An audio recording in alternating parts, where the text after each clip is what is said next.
By now, you probably have heard Governor Greg Abbott's horrendous idea about his anti-abortion bill, saying that he's going to eliminate rape. Well, actually, this is what he said. Why force a rape or incest victim to carry a pregnancy to term? It doesn't require that at all because obviously it provides at least 6 weeks for a person to be able to get an abortion. And so for one, it doesn't provide that. That said, however, let's make something very clear.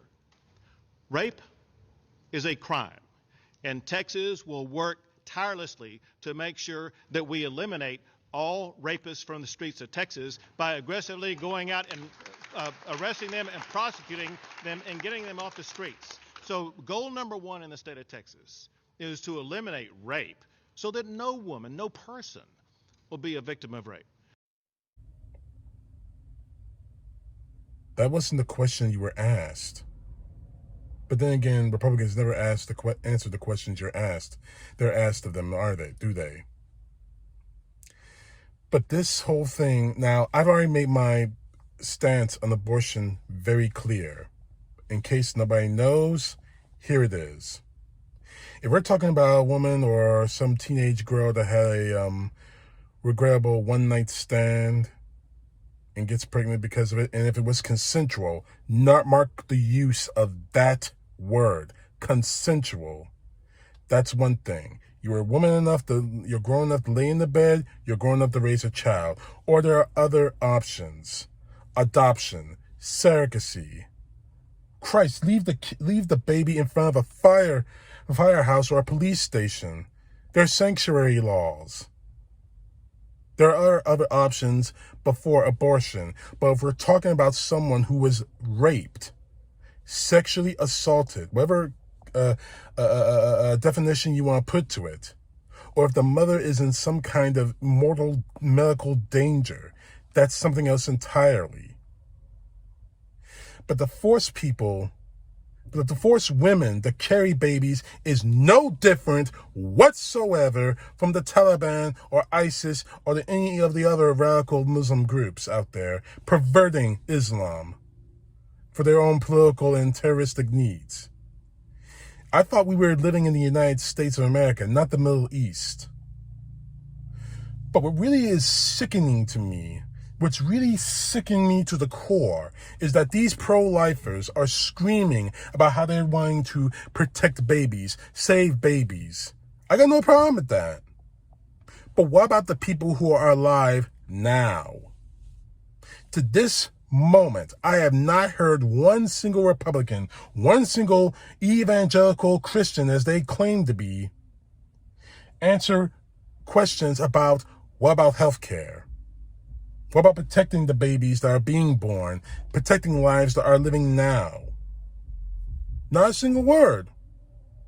What about common sense gun laws that'll stop the next mass shooting in the next school, to protect children who are alive, to protect babies who are alive now, alive, breathing now? I haven't heard one single thing from Republicans. In fact, Todd Fisher, the asshole, is under some kind of delusional belief that the Democrats are coming for their guns. We heard this before when Obama was president. Obama's going to take their guns. Obama's going to take our guns. We got to stock up. Obama's going to take our guns.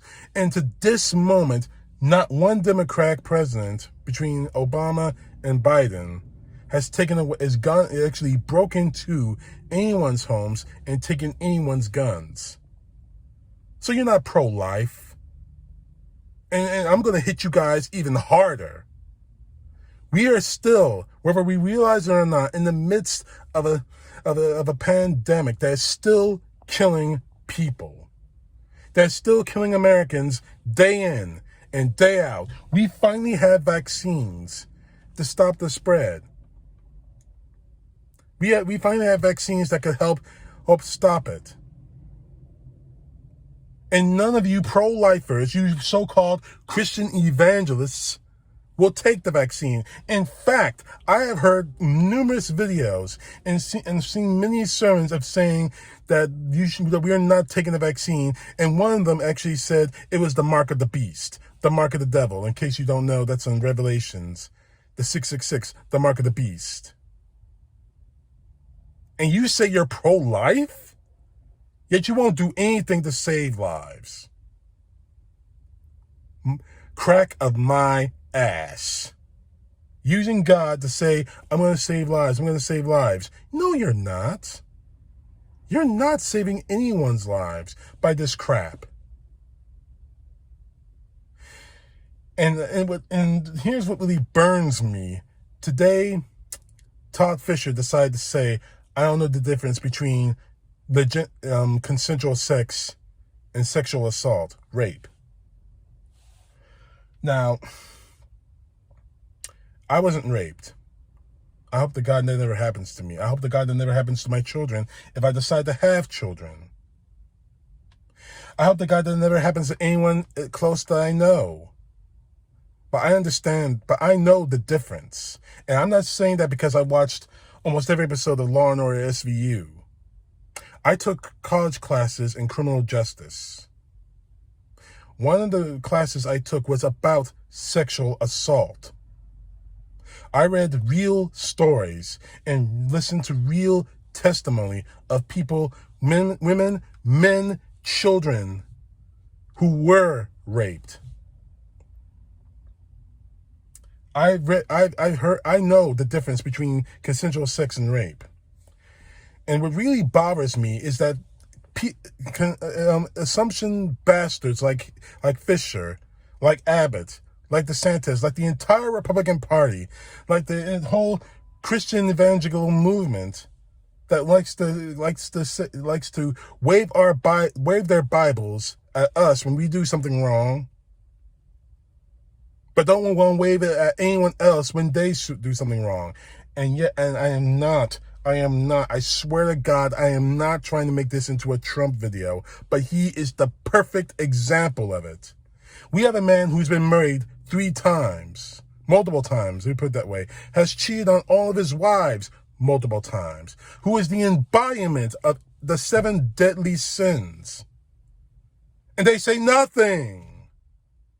But they want to do some righteous indignation when a woman gets an abortion. Now, do I believe in abortion? I just said, on certain circumstances, no. On some very extreme circumstances, yes. But if I'm talking to a person who's a expectant mother who's thinking about getting an abortion, I'm going to do what I can to talk them out of it. I'm going to say, think about what you're doing. I'm not going to go all religious on them. I'll talk about God and say, trust me, this is something you don't want God to punish you for. If you do this, there's no coming back from it. I'll tell him, all right, give birth to this child. Maybe you might change your mind when you see his or her eyes, when you hold him or her in your arms. Maybe you might change your mind after that. Or if they're still not convinced, put the child up for adoption. There are childless couples in this country that would kill at the chance of being parents. Or leaving that in front of a police station or a fire station, no questions asked. That's what I would do. But the fire and brimstone bullshit that these Christian evangelicals are trying to do is not going to work. All you're doing is making the situation, whatever their situation is, regardless of their situation, all you're doing is making the situation 10 times worse. And the comment that Greg Abbott is going to eliminate rape. How are you going to do that, Greg? Are you going to put him in prison for the rest of your life? You have to lock up half the politicians that you support, Greg, who have done rape. And I say again, I'm not making this into a Trump video, but he's the primary one. Now, How are you going to eliminate rape, Abbott? Are you going to be Tom Cruise in Minority Report? Build yourself a little machine that could detect crimes? Is that what you're planning on doing? You see, what really bothers me about you is the presumptuous of thinking that you have the right to tell women what to do with their own bodies. And it's sickening.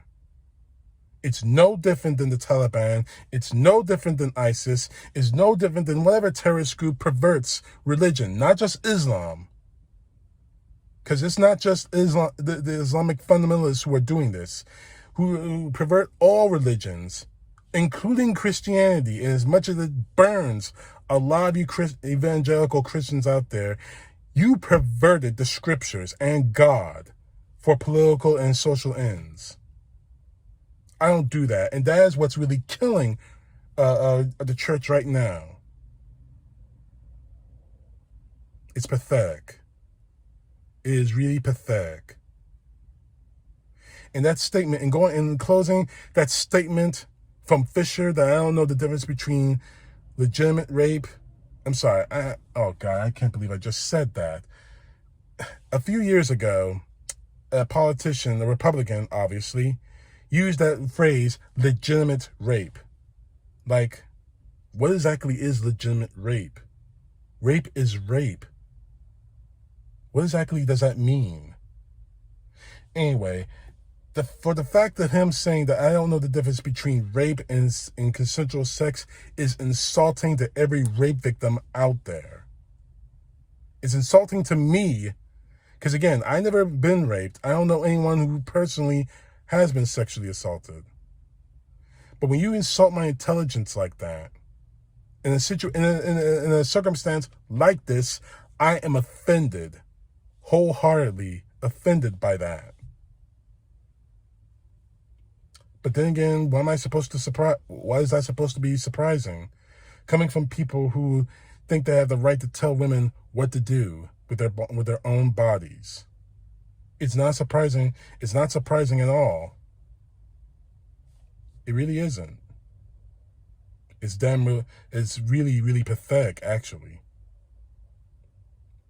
Trying to justify forcing a woman who may have been sexually assaulted to carry a rapist child.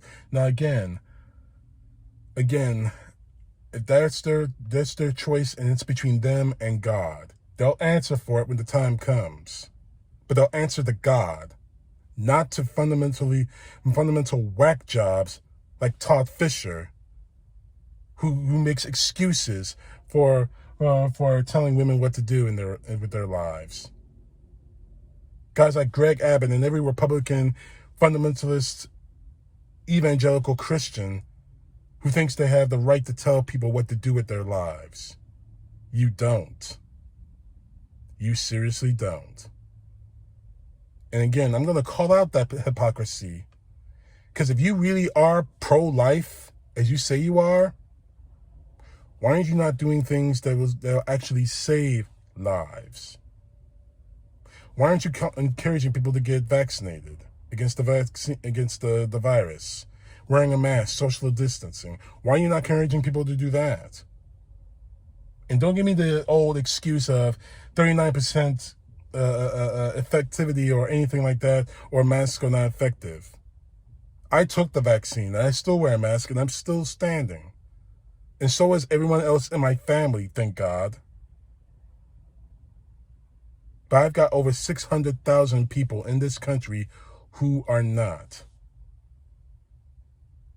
I got more people out there who say I will never get the vaccine, who are lying on their deathbeds right now, going on social media saying, get vaccinated. Too late for them. They're dead or dying.